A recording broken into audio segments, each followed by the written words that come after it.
کائنات میں یہ واحد شخصیت ہے جو اس طور پر اپنے بات پر خود عمل جتنا ہے اتنا نہیں، اس سے آگے بڑھ کر عمل کرے۔ تو کوئی شخصیت اگر آئیڈیل بننے کے لائق ہے، اگر کوئی شخصیت نمونہ بننے کے لائق ہے، اور کوئی شخصیت کو ہم آئیڈیل بنانے کے لائق ہے، تو اللہ رب العزت نے واضح طور پہ فرمایا کہ لَقَدْ كَانَ لَكُمْ فِي رَسُولِ اللَّهِ أُسْوَةٌ حَسَنَةٌ۔ دیکھو تمہاری زندگی کے اندر رسول اللہ ایک بہترین آئیڈیل ہے، ان کے علاوہ تمہارے لیے کوئی شخصیت، کسی کی کوئی چیز آئیڈیل نہیں بن سکتی۔ تو تمہاری زندگیوں میں اعتدال ہونا ہے، اور تمہاری زندگیوں میں اگر کامیابی ہونا ہے تو رسول اللہ صلی اللہ علیہ وسلم۔ عزیزان گرامی، جب اس کائنات میں کوئی ایک آدمی بھی، کوئی ایک شخصیت بھی رسول اللہ صلی اللہ علیہ وسلم کے بازو برابر تو دور کی بات ہے، رسول اللہ صلی اللہ علیہ وسلم کے قدم مبارک تک بھی نہیں پہنچ سکتا۔ یہ میں بحیثیت مسلم عرض نہیں کر رہا ہوں، ایک ریسرچ آپ کے سامنے رکھ رہا ہوں، میدان آپ کے سامنے کھلا ہوا ہے، آپ اٹھا کر کے دیکھیں۔ بدھزم ایک بڑا مذہب ہے، اٹھا کر کے پڑھیں گوتم بدھ کے متعلق، ان کی زندگی کے صرف وہ حالات ملتے ہیں جب وہ اپنی زندگی دنیا سے ترک کر کر جا کر بیٹھ گئے۔ کسی کی کچھ ملتا ہے، کسی کا کچھ ملتا ہے، رسول اللہ صلی اللہ علیہ وسلم کی زندگی کا ہر پہلو ملتا ہے۔ کا تعلق صحت سے ہے، انسان کے جسم اور انسان کے صحت سے ہے۔ میں چاہوں گا کہ رسول اللہ صلی اللہ علیہ وسلم کی سیرت سے ان پہلوؤں کو آپ کے سامنے رکھوں جو صحت سے متعلق ہے۔ اللہ کے نبی صلی اللہ علیہ وسلم کے بارے میں اللہ نے یہ نہیں فرمایا کہ صرف دین میں آئیڈیل ہے، دنیا میں بھی آئیڈیل ہے، دنیا کی ہر چیز میں آئیڈیل ہے۔ تو آپ حضور کی سیرت اور سنت کے چند پہلو دیکھیں، اور آپ تمام صحت کے فیلڈ سے لوگوں کو صحت بخش بنانے کے لیے اور لوگوں کی صحت کا خیال رکھنے کے متعلق صبح شام آپ پڑھتے ہیں۔ اب آپ کچھ سنت نبوی سماعت فرمائے، اور اس کے ساتھ آج کی میڈیکل سائنس کیا کہتی ہے اور رسول اللہ صلی اللہ علیہ وسلم کی سنتیں کیا ہے وہ سماعت فرمائیں۔ میں آپ کو عرض کروں کہ آج کی دنیا کا سب سے بڑا پرابلم جو ہے، جو پوری دنیا فیس کر رہی ہے، چاہے مرد ہو یا عورت، وہ ہے موٹاپا، اوبیسٹی۔ یہ موٹاپا بہت بڑا پرابلم ہے، اس کے لیے بڑے بڑے ایڈز علیہ وسلم کی سیرت آپ کے سامنے عرض کرتا ہوں۔ حضور پاک صلی اللہ علیہ وسلم نے کیسا بہترین نمونہ بیان کیا، صحت بخش اصول حضور پاک صلی اللہ علیہ وسلم نے بیان فرمائے۔ موٹے ہونے کے بعد دبلے ہونے کے نہیں، اپنے آپ کو صحت مند رکھنے کے لیے سب سے پہلے یاد رکھیں۔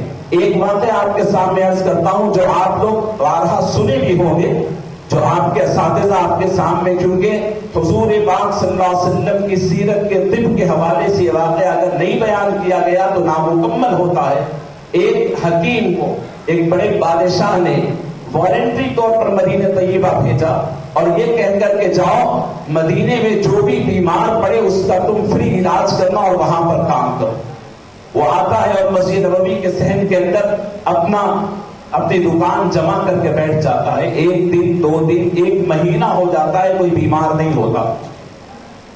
وہ آ کر حضور پاک صلی اللہ علیہ وسلم کے پاس شکایت کرتا ہے کہ میں آیا ہوں، یہاں بیٹھا ہوں، میری قدر ہی نہیں، لوگ آتے ہی نہیں۔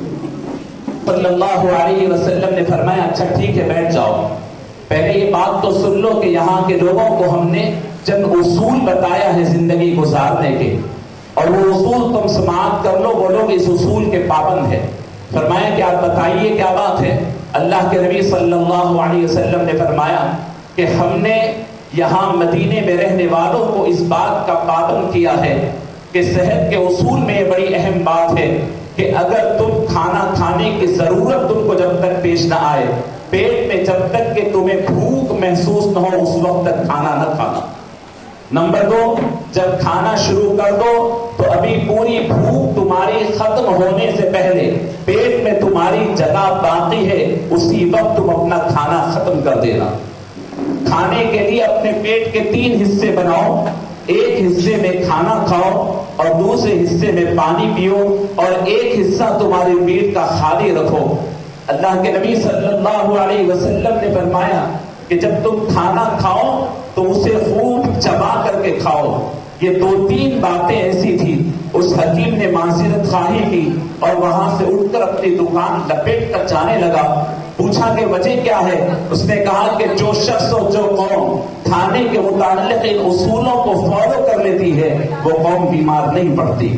عزیزان گرامی، آج آپ جانتے ہیں کہ نبی کریم صلی اللہ علیہ وسلم کی سنت کے اوپر آپ غور فرمائے کہ آج لوگ بتاتے ہیں اوبیسٹی کے لیے سب سے بڑی بات جو بتائی جاتی ہے وہ یہ کہ آپ دیکھیں کہ انسان بہت کھا رہا ہے۔ کیوں کھا رہا ہے؟ دو باتیں آپ کے سامنے عرض کرتا ہوں۔ ایک، انسان کے دانتوں کے اندر ایک سینسر ہوتا ہے، ایک پیٹ میں سینسر ہوتا ہے۔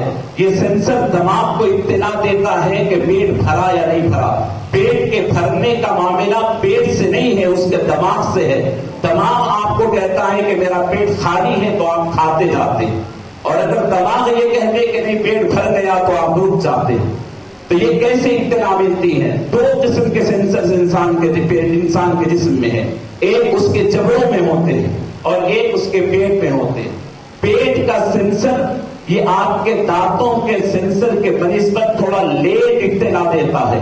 کھانا کھانا شروع کرنے کے 8 سے 10 منٹ کے بعد پیٹ کا سینسر دماغ کو کہتا ہے کہ میرے پاس کھانا آنا شروع ہو چکا ہے۔ اس کے برخلاف دانتوں کا جو سینسر ہے یہاں پر، جب آپ منہ میں کھانا لیتے ہیں اور چبانا شروع کرتے ہیں، ودن سیکنڈز آپ کے دماغ کو اطلاع دینا شروع کر دیتا ہے کہ اب منہ میں کھانا اور غذا آ گئے ہیں۔ اس میں فرق یہ ہوتا ہے کہ جب آپ منہ میں کھانا لیتے ہیں، آج سب سے بڑا پرابلم ڈاکٹرز یہ کہتے ہیں کہ کوئی انسان کھانا منہ میں لے کر کے پراپر چباتا نہیں ہے، بغیر چبا کر کے نگل لیتا ہے۔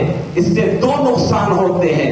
نمبر ایک، معدے پر بار پڑتا ہے، اور دوسرا نقصان یہ ہوتا ہے کہ وہ کتنا کھا رہا ہے اسے اندازہ نہیں ہوتا، اس لیے کہ دماغ کو اس سے کوئی پرواہ نہیں ہے کہ آپ پیٹ کتنا بھرا، دماغ کو اس سے پرواہ ہے کہ آپ کتنی دیر تک کھاتے ہیں۔ ایک نوالہ لے کر آپ 32 مرتبہ اگر چباتے ہیں تو پھر دماغ کو اطلاع ملتی ہے کہ آپ دیر تک کھانا کھا رہے ہیں، اور جب دیر تک کھانا کھانے کی اطلاع دماغ کو مل جاتی ہے تو ضرورت کے مطابق وہ غذا لیتا ہے، باقی آپ سے کہہ دیتا ہے کہ آپ کا پیٹ بھر گیا۔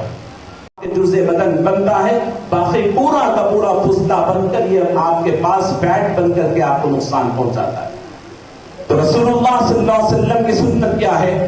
فرمایا کہ تم بہترین چبا کر کھانا کھاؤ۔ 1 منٹ میں جو آپ 2-3 سیکنڈ میں جو نوالا کھا رہے ہیں اس کو آپ 1 منٹ تک چباتے جاؤ، تو ہوگا یہ کہ آپ کا معدے پر بھی بار کم پڑے گا، اور آپ کا وقت بھی دماغ کو جو جائے گا وہ آپ کو بہترین انداز میں آپ کا پیٹ بھرنے کا انڈیکیشن دے گا، اور آپ جتنی ضرورت ہے اتنا کھائیں گے۔ حد سے زیادہ کھا کر موٹاپا نہیں پڑے گا۔ رسول اللہ صلی اللہ علیہ وسلم نے فرمایا سب سے برا برتن وہ ہے جو معدہ ہے، انسان جب اسے پیٹ بھر کر کھاتا ہے تو بیماریاں اس سے آتے ہیں، اس سے برا برتن کوئی نہیں۔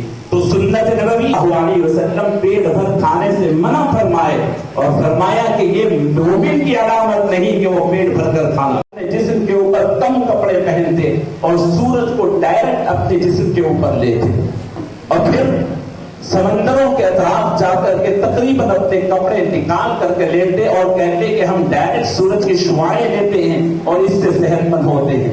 عزیزان گرامی، رسول اللہ صلی اللہ علیہ وسلم کی سیرت مبارکہ دیکھیں۔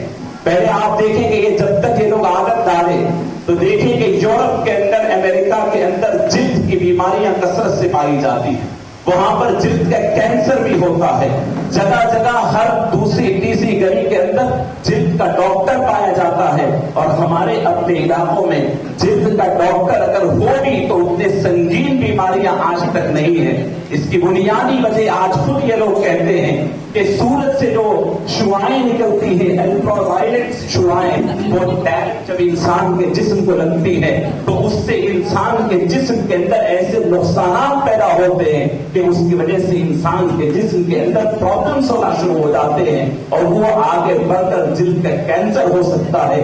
اللہ کے نبی صلی اللہ علیہ وسلم کی حدیث یہاں پر آپ کو سناتا ہوں، وہ لوگ جو سمندروں کے پاس جا کر کے نیم پراہنا ہو کر کے پڑھنے والی قوم آج اس بات سے اپنے آپ کو روک رہی ہے۔ حضور 1450 سال پہلے اس بات سے روکتے ہیں کہ دیکھو دھوپ سے گرم ہونے والے پانی سے تم استعمال نہ کرو، کیونکہ وہ ڈائریکٹ سورج کی شعاؤں میں وہ پانی گرم ہوا ہے، وہ تمہارے جلد کو نقصان پہنچا سکتا ہے۔ اللہ کے نبی صلی اللہ علیہ وسلم نے ہم کو 1450 سال پہلے سورج کی شعاؤں سے جلد کو ہونے والے نقصانات کی طرف توجہ دلائے۔ کربٹ سوئیں، جب آپ بائیں کربٹ سوتے ہیں تو آپ دیکھیں کہ یہ آپ کا دل جو ہے، یہ دل لیفٹ سائڈ پر آ کر کے یہاں پر وہ کیونکہ دل جو ہے معلق ہے، کوئی جگہ پر پیسٹڈ نہیں ہے، وہ لگا ہوا چپکا ہوا نہیں ہے، معلق ہے۔ جب وہ لیفٹ سائڈ آپ سوتے ہیں تو اس کے اوپر دیگر اعضاء آ کر کے تھوڑی دیر میں دل بوجھل ہونا اور دل کے اوپر درد شروع ہوتا ہے اور اس قسم کا بار ہوتا ہے۔ 10-15 منٹ آپ برداشت نہیں کر سکتے۔ اب آپ اس میں یعنی آپ رات تمام اگر سوئیں گے تو کسی نہ کسی اعتبار سے آپ کے دل کے اوپر بار پڑ سکتا ہے، اور آج کی سائنس کہتی ہے کہ یہ آپ کو نقصان دہ ہو سکتا ہے۔ اب ایک ہی طریقہ آپ کا بن جاتا ہے جو سیدھی کروٹ سونا ہے۔ جب آپ سیدھی کروٹ سوتے ہیں تو دل آپ کا بڑا ایکٹیو ہوتا ہے، مسلسل، اس لیے کہ وہ سیدھی جانب جب آپ سوتے ہیں تو یہ لٹکتا ہوا ہوتا ہے۔ سیدھی کروٹ اگر آپ سوتے ہیں تو آپ کے 1 گھنٹے کی نیند 3 گھنٹے تک کی نیند کا فائدہ دیتی ہے۔ تھوڑی دیر میں آپ ایکٹیو ہو جاتے ہیں، آپ کا جسم چاق و چوبند ہوتا ہے، اور رسول اللہ صلی اللہ علیہ وسلم نے سونے کے طریقے میں سنت طریقہ یہ بتلایا کہ آپ سیدھی کروٹ سو۔ اللہ کے نبی صلی اللہ علیہ وسلم کی سنتیں 1450 سال پہلے حضور نے بتائے، اور آج سائنس پروف کرتی ہے کہ آپ کو سونا اگر ہے تو بہترین طریقہ سیدھے جانب کروٹ لے کر کے سونا ہے۔ یہ ٹھنڈک محسوس کر کر یہ ٹینشن چھوڑتی ہے اور یہ لوز ہوتی ہے کہ یہ جو تمہارے گردن کا مسا ہے، یہ ہم آج میڈیکل سائنس ایڈوائز کرتی ہے لوگوں کو کہ دن میں کم از کم 2-4 مرتبہ اپنے گردن کو پانی لگایا کرو۔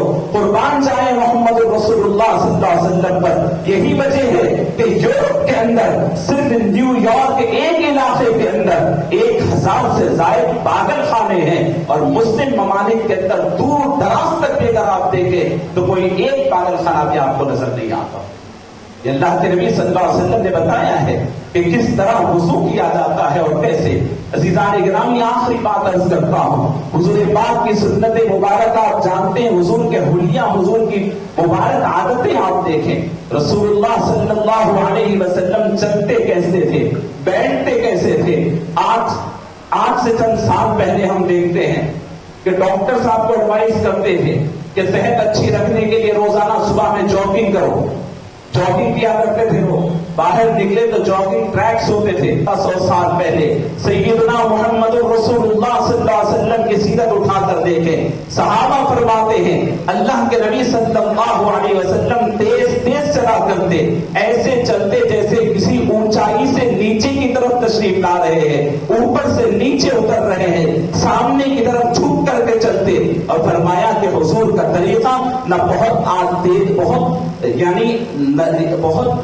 یعنی آرام سے چلنا تھا، نہ بھاگنا تھا، بلکہ اس کے درمیان تیز تیز چلتے۔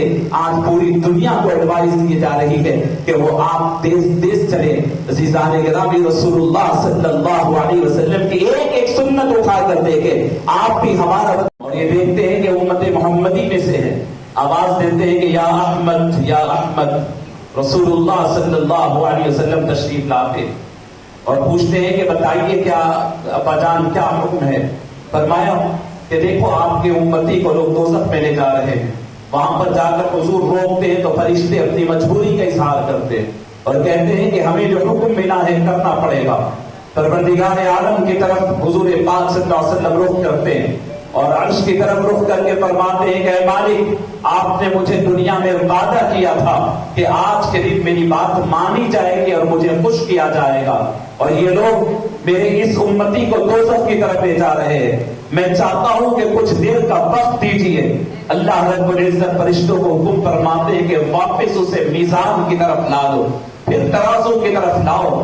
جب ترازو کی طرف لایا جاتا ہے اور پھر اس کے نام اعمال کو ترازو میں رکھا جاتا ہے، رسول اللہ صلی اللہ علیہ وسلم اپنے پاس سے اپنی انگلی کے پور کی ادری ایک چھوٹی سی کاغذ کی ایک چٹھی نکالتے ہیں اور نکال کر کے اس کے نام اعمال میں سیدھے جانب کے ترازو میں ڈال دیتے ہیں، اور جیسے ہی وہ ترازو میں ڈالتے ہیں ترازو وزندار ہو جاتا ہے اور نیکیاں اس کے بھاری ہو جاتے ہیں اور ادھر اس کے لیے جنت کا فیصلہ ہوتا ہے۔ سرکار دو عالم صلی اللہ علیہ وسلم نکلتے ہیں تو فرشتے اسے کہتے ہیں جاؤ جنت میں۔ وہ شخص رک جاتا ہے اور کہتا ہے کہ ذرا ٹھہرو تو صحیح، وہ اتنا چاند کی طرح چمکدار چہرہ، وہ عظیم الشان مسکراتا ہوا چہرہ جو میری مدد کے لیے آئے تھے، میں ان سے ملنا چاہتا ہوں، پوچھنا چاہتا ہوں کہ آپ کون ہیں، میرا آپ کا رشتہ کیا ہے۔ جب وہ رک کر کے ان کو وقت دیا جاتا ہے، پکڑ لیتے ہیں، دست بوسی کرتے ہیں اور پوچھتے ہیں کہ آپ بتائیے اتنے عظیم چہرے والے، اتنے نرم دل والے، ایسے وقت میں اس مصیبت زدہ کا ساتھ دینے والے آپ کون ہیں اور میرے پلڑے میں کیا ڈالا؟ آپ نے کہا کہ اے بندے تو سن، تو رات کے اندھیروں میں، دن کے اجالوں میں، تنہائیوں میں جس ذات کے اوپر درود پڑتا تھا وہ میں ہی تیرا نبی ہوں، اور یہ جو چٹھی تھی یہ تیرے درود کا صلہ تھا جو میرے پاس تھا، وہ درود جو تو بار بار پڑھتا تھا آج میں تیرے نام اعمال میں وہ ڈالا ہوں۔ عزیزان گرامی، رسول اللہ صلی اللہ علیہ وسلم کو اللہ رب العزت نے اس کائنات کے لیے اس دنیا میں بھی فائدہ مند بنایا ہے اور آخرت میں بھی فائدہ مند بنایا ہے۔